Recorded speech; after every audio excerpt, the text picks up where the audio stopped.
Elvira de Angani Ose, buenas noches. Buenas noches. Es la directora del MACBA, la primera mujer y primera persona negra en dirigir el Museo de Arte Contemporáneo de Barcelona. ¿Qué debe ser un museo en 2024? ¿Usted cómo concibe un museo en 2024? Pues un museo debe ser radicalmente público. ¿Y qué significa esto? Pues que tenga en sí pues esa dimensión de ofrecer cultura, historia, conocimiento, de abrirse como un espacio intergeneracional en el que la experiencia y el aprendizaje es bilateral, pero también tiene que ser un espacio que ofrezca otras cosas, ¿no? Lugares de encuentro, de diálogo, lugares para estar, para habitar. ¿Qué quiere decir aprendizaje bilateral? ¿El museo tiene que aprender de su público también? También, efectivamente, de su público, de sus comunidades. El museo crece a la vez que crece como institución, crece de la manera en que hemos ido hablando en otras ocasiones, ¿no?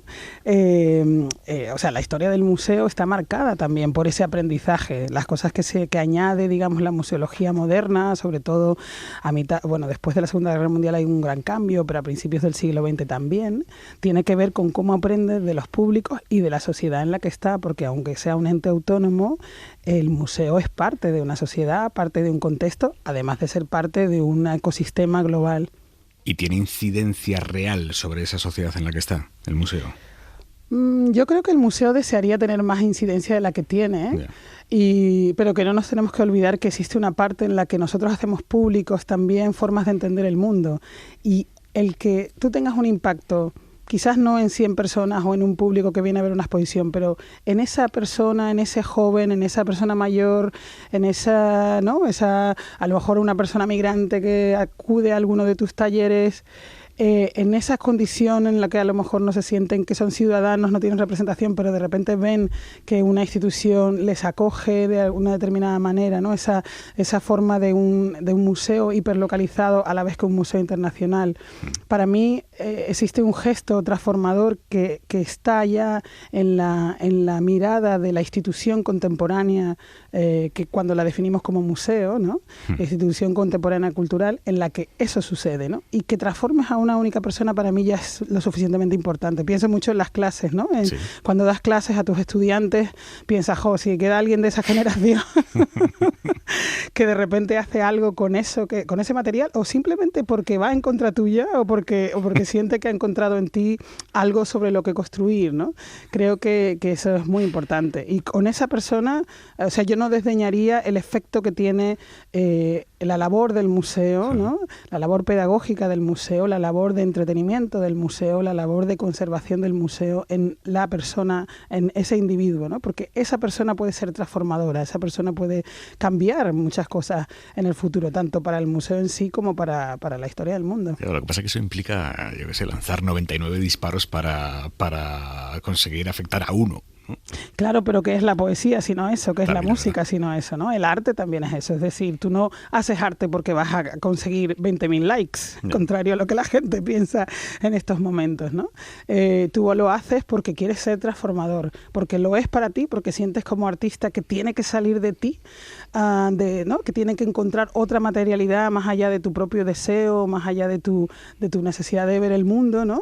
Esta cosa casi, ¿no? Yo diría que un poco el artista tiene que tener algo como o la artista o los artistas, ¿no? Tiene que tener algo como de egocéntrico, ¿no? Como el escritor o el poeta, como el músico. ¿Por qué crees que eso que tú piensas, que sientes, que quieres que el mundo escuche, tiene importancia para los demás? La tiene porque es transformador, ¿no? ¿Hay algo de arte en dirigir un museo? Siempre se dice que los críticos de cine, ¿no? De los críticos de cine se dice son directores frustrados. No sé si los directores de museo son también artistas frustrados o son artistas. Bueno, te diría lo mismo del arbitraje, ¿no? Que dicen que los que arbitran no son buenos jugadores. Yo creo que son los mejores jugadores. Porque en el fondo, para ser un buen árbitro, ¿no? Tú tienes que saber interpretar el juego. Pues para ser un director de museo, tú tienes que entender todos los... De hecho, ahora que lo dices, me acabo de acordar de una especie de definición que habían dado del director de museo. Creo que era una cosa... ya no me acuerdo, ¿eh? Yo soy muy mala para recordar estas cosas, gracias a Internet. Pero era muy bueno porque decían que necesitaba un director del MoMA para ser director del MoMA. Sí. Y primero hablaban del conocimiento, ¿no? El que tú te imaginas que tiene que tener, la historia del arte, etcétera, etcétera. Pero luego empezaban a hablar de que si tenía que saber de matemáticas, que si tenía que saber cómo ir en barca, en un río, cómo salvar a una persona, ¿no? De hecho, en el fondo, fondo hay una cosa como muy curiosa, y es que es el amor hacia la escena, ¿no? A la interdependencia de la escena, del rol que tenemos en relación a todos los que nos rodean, ¿no? Una especie de, bueno, yo lo veo mucho desde ese sentido como el arbitraje o como una vista de pájaro. Tú eres capaz, ¿no?, de observar el juego, de observar la realidad del contexto de esa profesión, ¿no?, de todos los estamentos de esa profesión, cuando tú vas imaginándote esos mundos, ¿no? Entonces yo creo que eso es lo que también hace falta. Si me preguntas a mí, Elvira Yangani, como pensadora en ese sentido, mi interpretación del arte, yo no diría que yo propongo a la gente una experiencia estética como la hacen los artistas, sino una experiencia crítica, ¿no?, que les sirva a la gente para no solamente saber interpretar una obra de arte, sino también para saber interpretar el rol que tiene el museo como plataforma de esa obra. ¿Por qué crítica y por qué no de un mero disfrute, por ejemplo, la experiencia que usted les propone? Sí, también, o sea, pero que el disfrute está más en la obra que no en la que le propone el museo. Yo creo que la disposición del museo es ser, o sea, por supuesto, tenemos obras, tenemos proyectos que son, ¿no?, de puro entretenimiento. La belleza y la experiencia estética de la belleza también puede ser, ¿no?, o juego. Lo que pasa es que eso ya lo haces dentro de una estructura de programa. Yo diría que eso no es tanto mi labor, ¿no? Mi labor es como poner en manos de... O sea, de hecho, mi labor es como... O la labor de los directores de museo es crear plataformas invisibles para que esas cosas pasen. El juego, la crítica, ¿no? El refugio. Plataformas invisibles. Me interesa esto. Eso sé que nos está dando la noche, creo. Sí. Bueno, pero está bien, ¿no?, tener estas conversaciones. No, me encanta. Yo soy muy, o sea, verdad, mira, no nos conocemos mucho, Aimar, pero yo escucho tus programas y esto es como estar en la radio. O sea, tú tiendes un hilo invisible y la gente lo coge, ¿no? Pues así. Qué bonito eso. Pasamos de las plataformas invisibles al hilo invisible. Fantástico. ¿Y qué criterio tiene que tener o tiene que guiar la elección de lo que se expone o no en un museo como el MACBA? Yo siempre el otro día me hablaban de la época, ¿no? O sea, de la época de la metanarrativa moderna occidental, y me hablaban de la autoría o del autor, ¿no?, del director de museo como autor, que es una cosa muy típica sobre todo de mucho tiempo, pero que se enfatizó en esta idea del museo como ente autónomo y del director como una especie de, ¿no?, de agente independiente, de autor, ¿no?, en este caso, como tú bien decías, ¿no?, de esa especie casi de artista también, ¿no? Y yo creo que no, que yo creo que más que de autoría o de autoridad, en este caso, yo creo que lo que tenemos nosotros como directores o directoras, la responsabilidad, ¿no?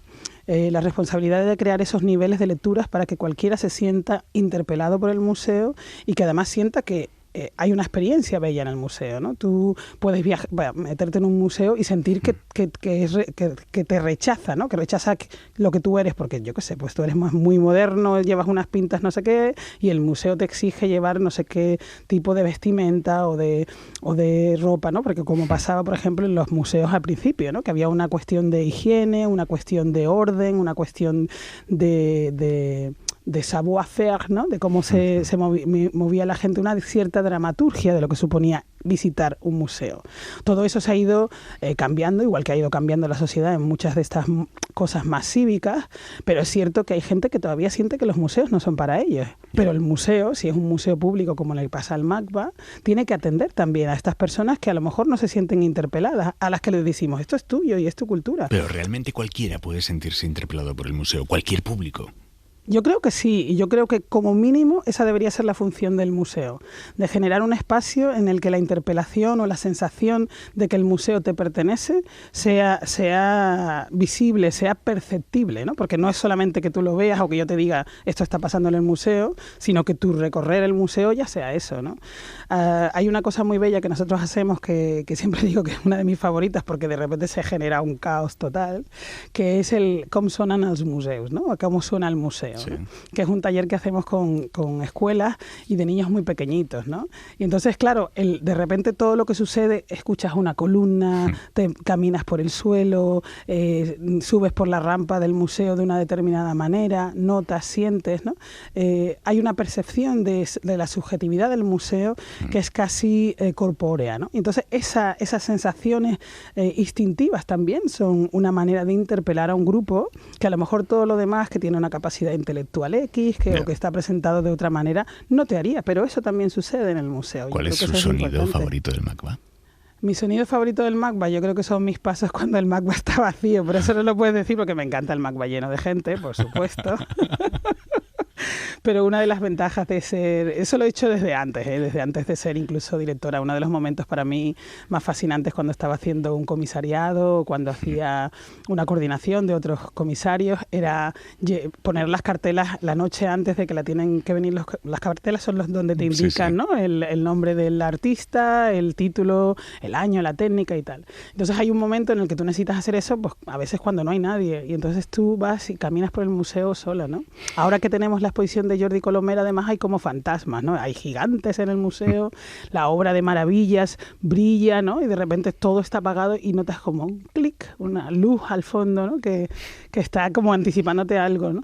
Y ese momento del museo en silencio, ese momento de todos los posibles, ¿no? Foucault hablaba de las heterotopías y el museo y las bibliotecas como heterotopías, ¿no? Y entonces estas cosas donde caben todos los tiempos, todas las edades, todos los espacios, y en ese momento en el que el museo está cerrado, para mí surge eso, ¿no? Todas las diatribas de todos los museos, de todas las historias que yo he vivido, ¿no? Y ahora que ha pasado de comisaria a directora de museo, ¿cómo ve a los comisarios? ¿Son aliados? ¿Son moscas cojoneras? ¿Qué son?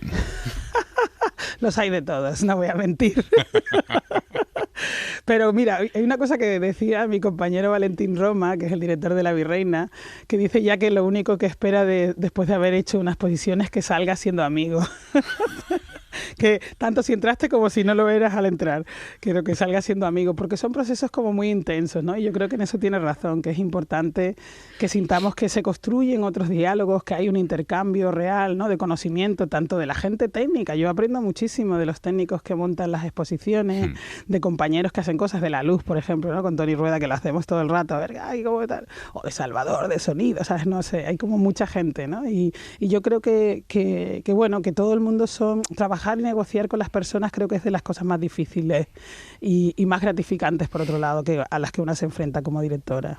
¿Qué parte de responsabilidad tienen los museos en la turistificación de las ciudades? Que es una cosa terrible con la que tenemos que lidiar. Vivir. Sí, bueno, a ver, tenemos ahí el efecto Guggenheim que sigue resoplando y después hay un efecto Abu Dhabi y un efecto no sé qué, ¿no? Es decir, creo que hay que hacer políticas más sanas. El otro día nosotros en el caso de nuestra Radio Web MACBA, con las compañeras hicieron una entrevista bellísima que recomiendo a todo el mundo, a Yaisa Hernández Velázquez, justo el fin de semana en que la gente empezó a salir a protestar en Canarias sobre el turismo, ¿no? Y hablaba precisamente eso de una cierta rapacidad, ¿no? Alrededor de las fórmulas en las que se están planteando esta turistificación de las ciudades, ¿no?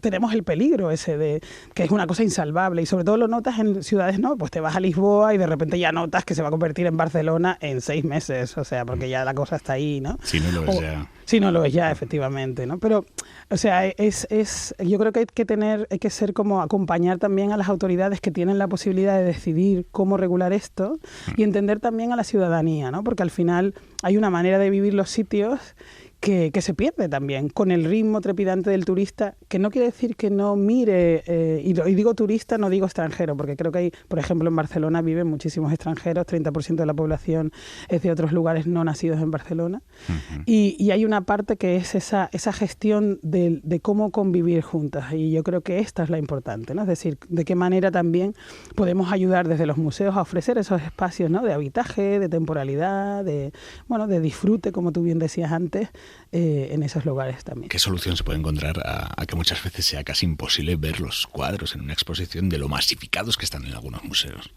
Bueno, eso también, también lo decía muy bien también el director del Prado, y lo he experimentado yo yendo a ver la Gioconda. Tú vas a ver a la Gioconda a París, está todo el mundo encima, o sea, una locura, y luego te giras y tienes las bodas de Canal y nadie lo está mirando. Y es un cuadro de más de 2 metros que es increíble, o sea, es decir, es como, wow.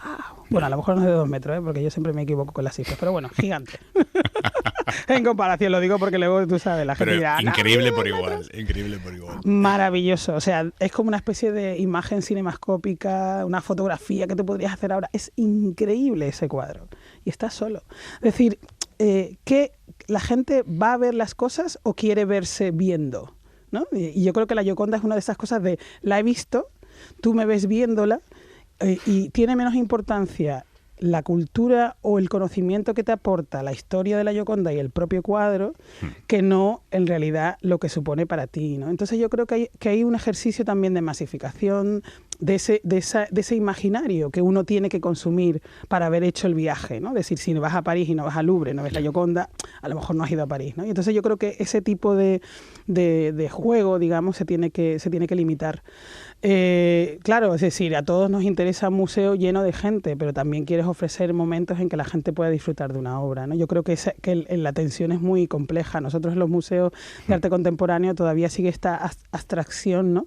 Sobre algo que está pasando en este momento y que a lo mejor para mucha gente no está legitimado, no hay tanta publicidad alrededor de que esto es algo que ya determina quién eres tú como individuo, ya determina tu identidad, te está hablando del presente, incluso aunque hayan pasado 20, 30, 50 años de la presentación de esa obra.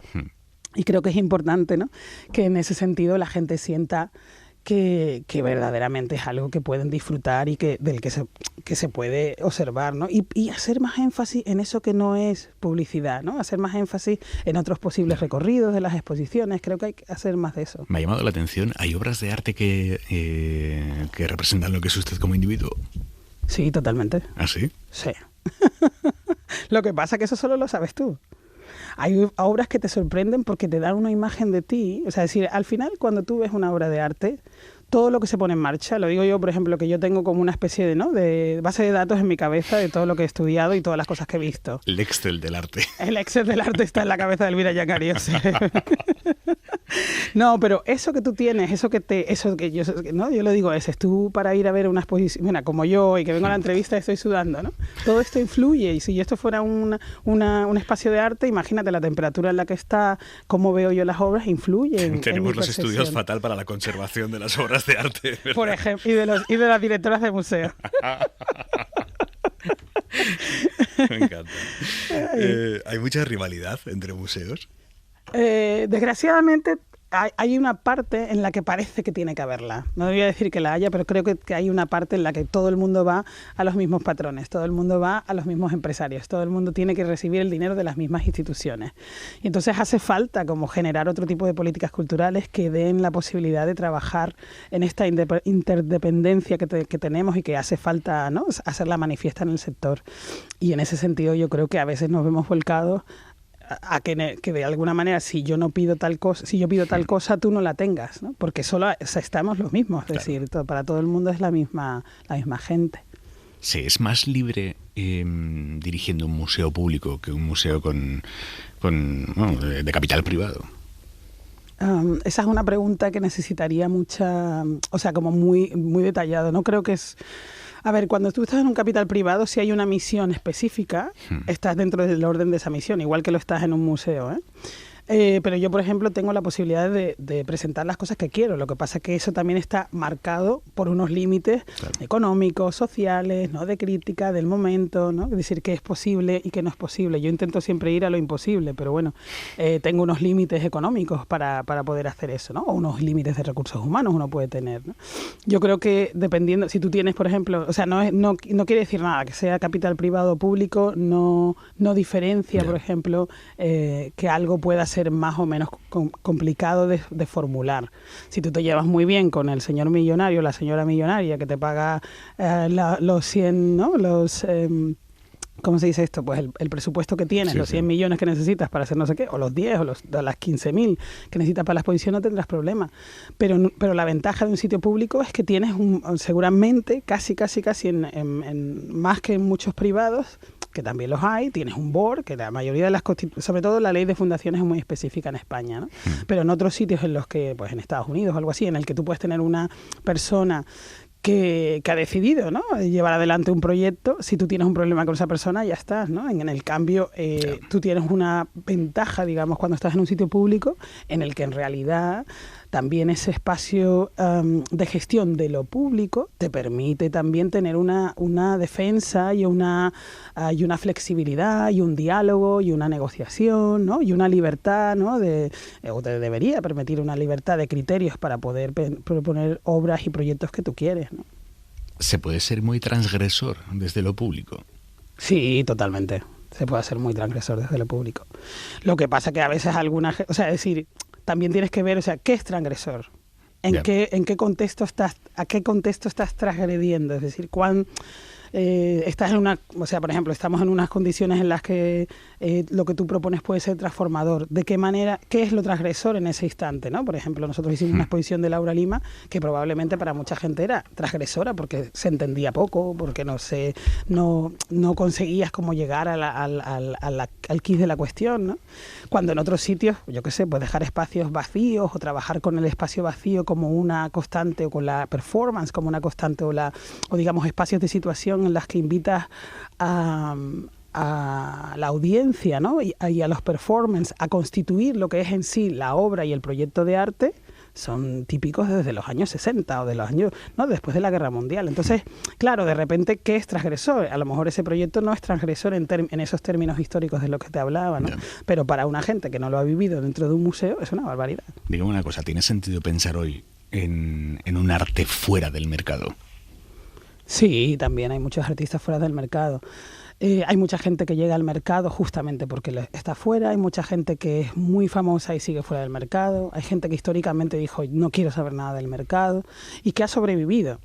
A otros eso le ha costado la vida y le ha costado seguramente su vida profesional dentro del arte, pero sí es posible, yo creo que sí es posible. Lo que pasa es que también es cierto que si uno lo mira en términos, o sea, claro, es como todas las burbujas, una vez que tú estás metido en una mercadotecnia, ¿no? Que es el mundo del arte internacional, que ahora está sufriendo, porque ahora pues las guerras también hacen que la gente que compra arte sea más conservadora, que intente, pues yo qué sé, pues invierta más en pintura que en otras formas de arte. Sí, eso es así, eso lo notan. Sí, claro, porque piensa que para mucha gente, como yo, esto es un vehículo de amor, de transformación social, de justicia social, de belleza, ¿no? de estudio. Y para otras son bienes de inversión. Efectivamente. Y entonces, claro, cuando suceden estos bienes de inversión y tú sabes que estás en un momento difícil, pues haces lo que con otros bienes de inversión. Entonces se convierte en otro tipo de ejercicio el que haces, ¿no? Pero también quiero decir con esto que eso no quiere decir que tú no tengas, pues yo qué sé, galerías o proyectos. Por ejemplo, nosotros haremos una presentación ahora de Art Nou, o existe el Gallery Weekend en Barcelona, ¿sabes? Hay como formas en las que tú Swap, como una feria de arte emergente, formas en las que te puedes acercar a una manera de mercado del arte mucho más ética, ¿no? Y eso existe a varios niveles, ¿no? De nuevo, no podemos generalizar, ¿no? Creo que es muy, muy difícil o muy perjudicial generalizar en ese sentido. Hablando del mercado, ¿por qué tenemos que salir de los museos siempre por la tienda de los regalos? Es una cosa tremenda. Es tremenda. Sí, a mí no me gusta mucho. Guárdenme el secreto. Que no nos oigan. Que no nos oigan. Mira, alguien lo inventó y hay gente que considera que está muy bien. Yo creo que además a veces, ¿por qué no puedes entrar por la tienda? Yo qué sé, ¿sabes? Es decir, nosotros lo tenemos, hay entradas y salidas. No hace falta que pases por ahí. Pero sí que es cierto que, bueno, que alguien se inventó esto como un formato, sobre todo Tate lo hace mucho, Tate Modern sobre todo lo empezó a hacer muchísimo. Yo creo que incluso más que MoMA, porque MoMA tiene su tienda abajo y así, pero se empezó y bueno, y después es verdad que en cada planta siempre hay un sitio donde puedes comprar el catálogo de la exposición, o puedes tomarte un café y hacer otras cosas, ¿no?